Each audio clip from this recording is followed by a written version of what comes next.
কাশ্মীরের হাড় কাঁপানো ঠান্ডা আর চারদিকে সাদা বরফের চাদর।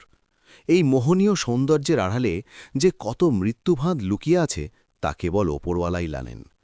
পাহাড়ের গায়ে সাপের মতো এঁকে বেঁকে উঠে যাওয়া শ্রীনগর লে হাইওয়ের কথা ভাবুন। দুর্গম এই রাস্তার একটি নির্দিষ্ট মোড় বা বাঁক আছে, যাকে স্থানীয়রা চেনে ক্যাপ্টেন মোড় নামে। কেন? কারণ সেখানে মৃত্যুর পরেও একজন অফিসার ডিউটি করে যাচ্ছেন। গল্পটা শুরু হয় আজ থেকে কয়েক দশক আগে, ১৯৬০-এর দশকের মাঝামাঝি সময়।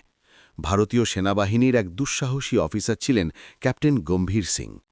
টকবগে তরুণ, যার চোখে মুখে সর্বদা দেশের সেবা করার তেজ। সেই শীতের এক অভিশপ্ত রাতে ক্যাপ্টেন সিং তার জিপ নিয়ে ডিউটিতে বেরিয়েছিলেন। পাহাড়ের খাঁজে খাঁজে তখন বইছিল তীব্র তুষার ঝড়। দৃশ্যমানতা ছিল শূন্যের কাছাকাছি। হঠাৎ করেই একটি ভয়ঙ্কর বাঁক নিতে গিয়ে তার জিপটি নিয়ন্ত্রণ হারায় এবং মুহূর্তের মধ্যেই কয়েক হাজার ফুট নিচে গভীর খাদে তলিয়ে যায়।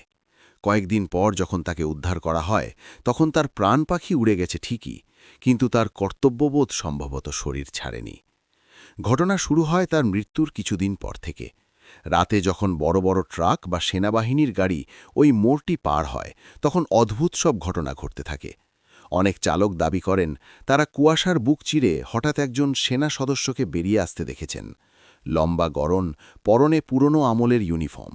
তিনি হাত তুলে গাড়িকে থামার ইশারা করেন, কিংবা হাত নেড়ে গতি কমানোর সংকেত দেন। অনেক চালক যারা ঘুমের ঘোরে স্টিয়ারিং ধরেছিলেন, তারা হঠাৎ কানে এক গম্ভীর গর্জন শুনতে পান, সাবধান। চোখ মেলামাত্রই দেখেন সেই বাঁকটি একদম সামনে। গাড়ি না থামালে নির্ঘাত মৃত্যু। লোকেরা বলে যারা ক্যাপ্টেন সিংয়ের এই সংকেত মেনে চলেন তারা নিরাপদে বাড়ি ফেরেন, আর যারা একে মনের ভুল ভেবে এড়িয়ে যান তাদের গাড়ি মাঝ রাস্তায় বন্ধ হয়ে যায় অথবা টায়ার ফেটে যায়, যেন ক্যাপ্টেন তাদের জোর করে থামিয়ে দেন কোনো বিপদ থেকে বাঁচাতে। আজও সেখানে গেলে দেখতে পাবেন ক্যাপ্টেন গম্ভীর সিংয়ের এক ছোট স্মারক বা মন্দির। প্রত্যেক চালক, সে সাধারণ নাগরিক হোক বা বড় অফিসার, এই মোড়ে এসে একবার অন্তত হর্ন বাজিয়ে বা মাথা ঝুঁকিয়ে সম্মান জানান। পাহাড়ি এই নিস্তব্ধতার মাঝে আজও এক অদৃশ্য পাহারাদার দাঁড়িয়ে আছেন, যিনি মৃত্যুর ওপারে গিয়েও তার ইউনিফর্মের অমর্যাদা হতে দেননি। বন্ধুগণ, কাশ্মীরের এই কাহিনী আমাদের শিখিয়ে দেয় যে ভক্তি আর বীরত্বের কোনো শেষ নেই। আপনারাও যদি রহস্যময় এই ক্যাপ্টেন মোড়ে যেতে চান, তবে অবশ্যই সাবধানে গাড়ি চালাবেন।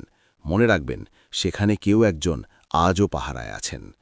এমনই সব রোমাঞ্চকর আর গায়ে কাঁটা দেওয়া কাহিনী নিয়ে আমি আবারও আসব।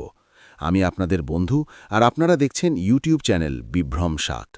গল্পের আরও গভীরে যেতে আর আমার সাথে যুক্ত থাকতে ফেসবুক পেজ বিভ্রমে ফলো করতে ভুলবেন না। আজকের মতো এখানেই বিদায়। সাবধানে থাকবেন, রহস্যের সাথেই থাকবেন।